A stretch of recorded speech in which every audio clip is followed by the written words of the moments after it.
magacaygu Faad Maadan Cawad bardin mahad naqaya dhamaantiin waxa weeyaan waxyaalo badan oo xarig u baahan in laga dhiidiyo oo u baahan in laga hadlo ayaa dalka yaala laakiin xamar baa la tagayo dhalinyaro tagtay ka soo noqotay waa bariyo diyaarad baa ka kacday airportka Hargeysa u baxaysa xamar oo dad qaada intaasoo tigir baa laga jira Hargeysa gudaheeda marka bini aadanka magacaas Yurub bay tagayaan hadii la yiraahdo wala taageeriga laakiin xamar bay tagayaan ayaa laga celinaya waa ceeb waxa soo kale ummadu inay waxyaalaha soo kale lagu dhaqmo ma magaca Soomaaliyeed baynu wadaagnaayay isu socodka laakiin dadka iyo dalka waa wax socda dahabshiil inta businesska ugu badan buu xamar ku leeyahay baayac mushtarka Soomaaliland oo dhami baayac mushtarka ugu badan bay xamar ku leeyihiin haddana in maanta la yiraahdo qof baa tagay anaa tagaya baraata la tagay cid waliba way tagaysaa laakiin hobalku waxaan u maleynayaa iyo dhakhtarkuba inaanay xuduud lahayn horta waxyaalaha qaar kood in laga saaro qurux badan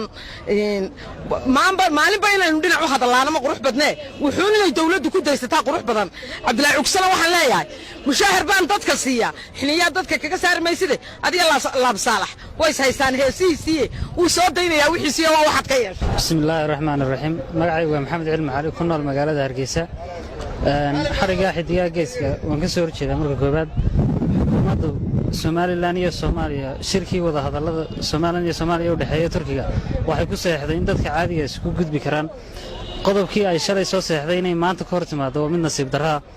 waxaan xidiga geeskana leeyahay arinta maanta dhacdaleeda ku xidhay inaad wax ku qaadataan oo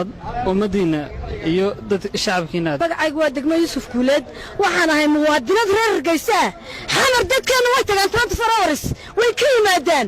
guryaha uga dhisan oo dismisiyeen ku leena waxaa loo sheeganaya nimanka fanaaniinta ee taga ka soo noqday fanaaniintu waa international Mareykan bay tagayaan Ingiriis bay tagayaan meesha Itoobiya bay tagayaan xamar dalkeena weeyaan oo dadkeena baa jooga xamar wayna cilownay waa run wayna gumaysteen wayna dhibeen ha ahaato deemayna dadkeena way joogaan guryaheena baa ka dhisan dadkeena baa jooga maxaa loo sheeganaya fanaaniinta xasameeye hala daayo dhalinyarada hala daayo kuwa tahriibaya ma la qabto inta kuwa xamar tagay la qabanayo